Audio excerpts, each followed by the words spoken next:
নমস্কাৰ এছাম ষ্টাডি পইণ্টলৈ সকলোকে পুনৰবাৰ স্বাগতম জনাইছোঁ। অসম চৰকাৰৰ সকলো ধৰণৰ কম্পিটিটিভ এক্সামৰ লগত সংগতি ৰাখি চলাই নিয়া ইণ্ডিয়ান পলিটি চিৰিজৰ এইটো হৈছে পাৰ্ট নম্বৰ 2 আৰু এই পাৰ্ট নম্বৰ 2ত মই আপোনালোকক framing of the Indian constitution ভাৰতীয় সংবিধান কেনেদৰে গঠন কৰা হৈছিল তাৰ ওপৰত যিখিনি ইম্পৰ্টেণ্ট কুৱেশ্যন আছে সেই কুৱেশ্যনখিনি লৈ আহিছোঁ। আহক পলম নকৰি এই ভিডিঅ'টিৰ প্ৰথম কুৱেশ্যনটোলৈ গৈছোঁ। প্ৰথম প্ৰশ্নটো হৈছে who in the beginning presented the idea of Indian constituent assembly in pre independence day. আৰম্ভণিতে কোনে ভাৰতীয় সংবিধান সভাৰ ধাৰণাটো প্ৰাক স্বাধীনতা সময়ত উপস্থাপন কৰিছিল? আৰু ইয়াৰ শুদ্ধ উত্তৰটি হ'ব option A MN. Roy. Question number 2. The proposal for framing of the Constitution of India by an elected Constituent Assembly was made by নিৰ্বাচিত সংবিধান সভাৰ দ্বাৰা ভাৰতৰ সংবিধান ফ্ৰেমৱৰ্ক কৰাৰ প্ৰস্তাৱ কোনে আগবঢ়াইছিল বা কোনটো কমিছনে আগবঢ়াইছিল? আৰু ইয়াৰ শুদ্ধ উত্তৰটি হ'ব option C Cripps mission. Question number 3. Indian Constituent Assembly was established under ভাৰতীয় সংবিধান সভা তলৰ কোনটো আইনৰ অধীনত গঠন কৰা হৈছিল? আৰু শুদ্ধ উত্তৰটি হ'ব option D cabinet mission 1946। Question number 4. Member of Constituent Assembly who drafted the Constitution of India were ভাৰতৰ সংবিধানৰ খচৰা প্ৰস্তুত কৰা সংবিধান সভাৰ সদস্যসকল আছিল? আৰু শুদ্ধ উত্তৰটি হ'ব option C elected by legislative assembly of various provinces বিভিন্ন প্ৰদেশৰ বিধানসভাৰ দ্বাৰা নিৰ্বাচিত সদস্য। Question number 5. Who among the following stated in the Constituent Assembly that on 26 January 1950 India was going to enter a life of contradiction? তলৰ কোনে সংবিধান সভাত উল্লেখ কৰিছিল যে 1950 চনৰ 26 জানুৱাৰীত ভাৰতে বৈপৰীত্যৰ জীৱনত প্ৰৱেশ কৰিবলৈ ওলাইছে? ইয়াৰ শুদ্ধ উত্তৰটি হ'ব option A doctor BR. Ambedkar. Question number 6. Who was the first elected chairman of Constituent Assembly? সংবিধান সভাৰ প্ৰথম নিৰ্বাচিত অধ্যক্ষ কোন আছিল? আৰু ইয়াৰ শুদ্ধ উত্তৰটি হ'ব অপশ্যন বি ডক্টৰ শচীনাৰায়ণ Sinha. Question number 7. The Constitution of India was adopted by ভাৰতৰ সংবিধান সভা কোনে এডপ্ট কৰিছিল? আৰু শুদ্ধ উত্তৰটি হ'ব option C Indian constituent assembly. Question number 8. The drafting committee of the Constituent Assembly under the B.R. Ambedkar had how many other members? B.R. আম্বেদকাৰৰ অধীনত সংবিধান সভাৰ খচৰা প্ৰস্তুত কমিটিত আৰু কিমানজন সদস্য আছিল? আৰু ইয়াৰ শুদ্ধ উত্তৰটি হ'ব অপশ্যন বি 6। Question number 9.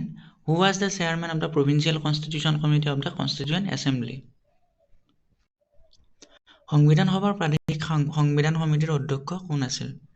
আৰু ইয়াৰ শুদ্ধ উত্তৰটি হ'ব option D Sardar Patel. Question number 10.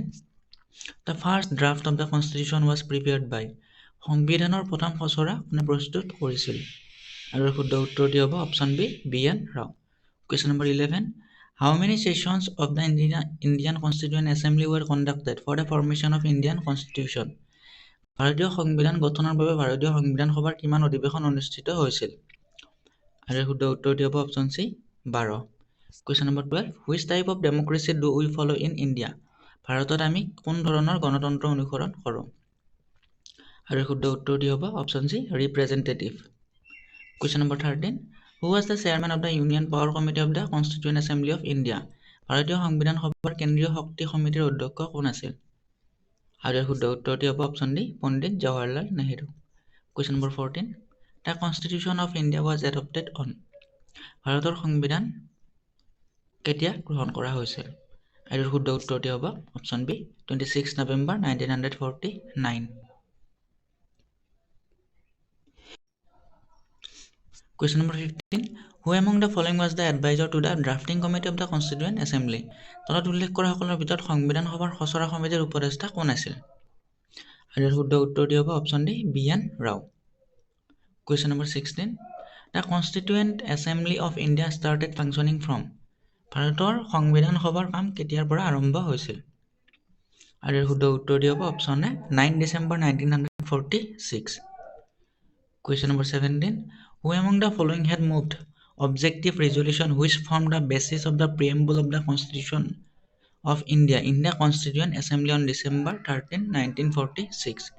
তলৰ কোনে বস্তুনিষ্ঠ প্ৰস্তাৱ আগবঢ়াইছিল যিয়ে 1946 চনৰ 13 ডিচেম্বৰত সংবিধান সভাত ভাৰতীয় সংবিধানৰ প্ৰস্তাৱনাৰ ভিত্তি হিচাপে গঠন কৰিছিল? আৰু ইয়াৰ শুদ্ধ উত্তৰটি হ'ব option D Pandit Jawaharlal Nehru. Question number 18. The Constitution of India was completed on. ভাৰতৰ সংবিধান কেতিয়া সম্পূৰ্ণ হৈছিল? আৰু ইয়াৰ শুদ্ধ উত্তৰটি হ'ব option B November 26, 1949. Question number 19.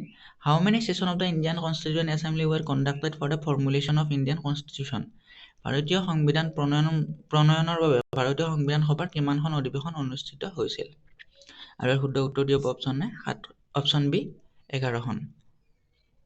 Question number 20. The first day session of Indian Constituent Assembly was chaired by. ভাৰতীয় সংবিধান সভাৰ প্ৰথম দিনৰ অধিৱেশনখন কোনে সভাপতিত্ব কৰিছিল? আৰু শুদ্ধ উত্তৰটি হ'ব option D doctor Sachidananda Sinha. Question number 21. How much time the Constituent Assembly took to frame the Constitution of India?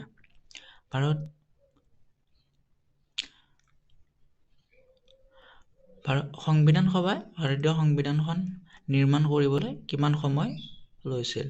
আৰু শুদ্ধ উত্তৰটি হ'ব option B 2 years 11 months 18 days 2 বছৰ 11 মাহ 18 দিন। Question number 22. The Constituent Assembly set up drafting committee under the chairmanship of Dr. B.R. Ambedkar on. সংবিধান সভাই doctor B R আম্বেদকাৰৰ অধ্যক্ষতাত খচৰা সমিতি গঠন কৰে। আৰু শুদ্ধ উত্তৰটি হ'ব option D 29 August 1947. Question number 23. Who was the chairman of the Provincial Constitution Committee of the Constituent Assembly? সংবিধান সভাৰ প্ৰাদেশিক সংবিধান সমিতিৰ অধ্যক্ষ কোন আছিল? আৰু শুদ্ধ উত্তৰটি হ'ব option D Sardar Patel. Question number 24. The number of meetings included in the Constitution Drafting Committee was. সংবিধান খচৰা সমিতিত অন্তৰ্ভুক্ত সদস্যৰ সংখ্যা আছিল। আৰু শুদ্ধ উত্তৰটি হ'ব option A 7। Question number 25. The first session of the Constituent Assembly was held on. সংবিধান সভাৰ প্ৰথমখন অধিৱেশন কেতিয়া অনুষ্ঠিত হৈছিল? আৰু শুদ্ধ উত্তৰটি হ'ব option B December 9, 1946। Question number 26. Who proposed preamble before the drafting committee of the Constitution? সংবিধানৰ খচৰা সমিতিৰ সন্মুখত কোনে প্ৰস্তাৱনা আগবঢ়াইছিল? আৰু শুদ্ধ উত্তৰটি হ'ব option B Pandit Jawaharlal Nehru. Question number 27. Who was the president of the Constituent Assembly of Independent India? স্বাধীন ভাৰতৰ সংবিধান সভাৰ সভাপতি কোন আছিল? আৰু শুদ্ধ উত্তৰটি হ'ব option C doctor Rajendra Prasad. Question number 28. During which of the following period did Constituent Assembly deliberate upon and finalize the Constitution of India? তলৰ কোনটো সময়ছোৱাত সংবিধান সভাই ভাৰতৰ সংবিধানৰ ওপৰত আলোচনা কৰি চূড়ান্ত কৰিছিল? আৰু শুদ্ধ উত্তৰটি হ'ব option C December 1946 to November 1949। Question number 29. How many members were initially there in the Constituent Assembly of India? ভাৰতৰ সংবিধান সভাত প্ৰথম অৱস্থাত কিমানজন সদস্য আছিল? আৰু শুদ্ধ উত্তৰটি হ'ব option A 300। Question number 30. Who among the following was the chairman of the Union Constitution Committee of the Constituent Assembly? তলত উল্লেখ কৰা সকলৰ ভিতৰত সংবিধান সভাৰ কেন্দ্ৰীয় সংবিধান সমিতিৰ অধ্যক্ষ কোন আছিল? আৰু শুদ্ধ উত্তৰটি হ'ব অপশ্যন বি পণ্ডিত জৱাহৰলাল নেহেৰু। এই ভিডিঅ'টিত ইমানেই আছিল। পৰৱৰ্তী ভিডিঅ' পাবৰ কাৰণে আপোনালোকে চেনেলটো ছাবস্ক্ৰাইব কৰি ৰাখিব আৰু যদি ভিডিঅ'সমূহ চাই ভাল পাইছে তেনেহ'লে নিজৰ বন্ধু বান্ধৱীসকলৰ লগত লিংকটো শ্বেয়াৰ কৰি দিব।